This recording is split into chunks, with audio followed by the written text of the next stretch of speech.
So you never represented Peter Obi or PDP? I was not part of it. Okay, so I was not part of it. So that will give us comfort. I was not. That will give us comfort. I was not part of it. We thought he was representing the opposition. But now that he has cleared that he was not part of it, I think we should, that will give us comfort. So that issue is hereby deleted. Please proceed. Okay, on the issue of mentorship raised by Senator Yao, I spoke of mentorship in relation to my teacher who ensured that I was brought in to teach. And usually, as a teacher, you mentor your students. So I was just appreciating the fact that that is the normal mentoring, bringing up, developing capacity, educating, and ensuring that you fit in within the society as we're expected to function. I'm quite aware that I'm going to an institution that I must act fairly, elections must be credible, and I must be neutral. So that is at the back of my mind. And so I don't know the concept, the way the mentorship is taken, but it was situated within what happened that, oh, I had somebody who was interested in mentoring me. When you are mentoring somebody, that does not mean you can also not disagree. So mentorship is not going to compromise myself, my principle, and my standards. I believe that I have answered most of the questions that are raised here. Thank you. So you can take your seat while others ask more questions. Very well, sir. And on that issue of mentorship, he has answered it well. Because all of us are mentors, one way or the other, before we came to where we are. Maybe I should just start with the distinguished senator that spoke last. On the participation of women, persons with disability, in line with the Affirmation Act, action, which is even an international concern, I believe that the time is ripe for that. The policy, regulations, and law must be put together properly for that purpose. And that was why I said there are instances when we notice necessities like that, we will require and request for legislative intervention so that the necessary details will have to be encapsulated in the laws that is made by the National Assembly.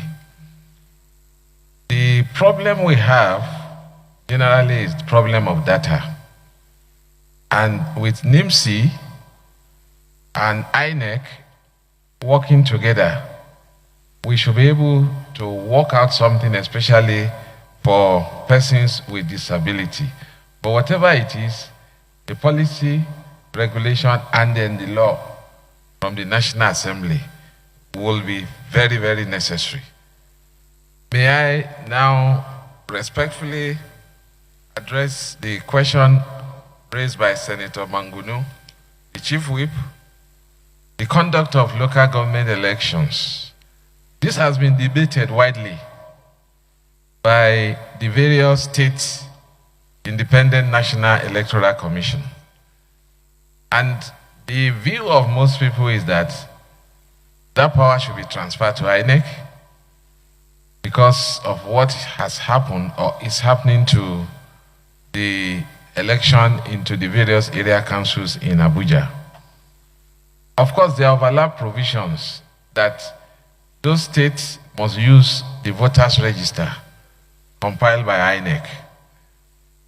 But one of the concerns is that, is it not going to add another burden on INEC? Because if you are going to conduct election into 774 local government, apart from what we already have now, until we get there to look at the logistics and the infrastructure of doing that. So it's been long debated that there's a need for that issue to be reviewed. So we will look at it, and it's not something that I may be able to provide an answer for. Let me also talk about voters' apathy. There's a need for voters' education, and that is one of the mandates of INEC.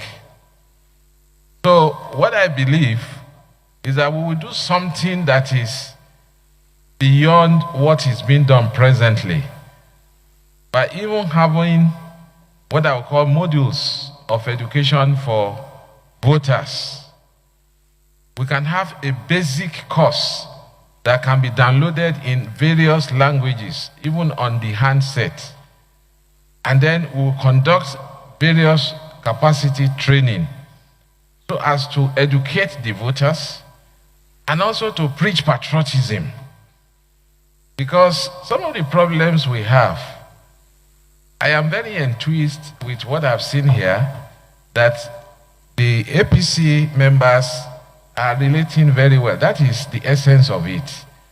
That what should be of overriding factor for everybody is the country itself, and then the need for patriotism.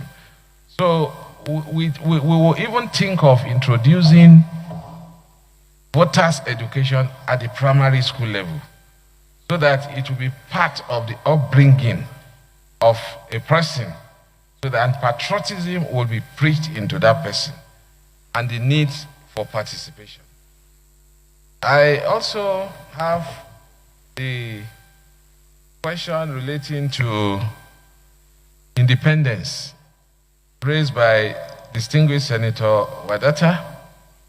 I want to say that it's a delicate issue, but the Constitution says INEC must be independent. So we will leverage on that constitutional flavor to ensure that we perform our responsibilities independently, and Nigeria will be proud of it. Hopefully, I have been told that there's an election coming forward very soon, and that will be a test case for us to see how best the election can be credible. If elections are credible, then it will be so easy to regain confidence of the people and get the voters back to come and vote. We also talk about whether I was part of the presidential election team. I have also read it, and it is very simple to answer, because you cannot be part of a team, a legal team. In fact, that I led the legal team. The law reports on those cases have been out. And even when I was coming, I decided to have certified true copies of the counsel that appeared. I did not appear in the presidential election tribunal and at the Supreme Court.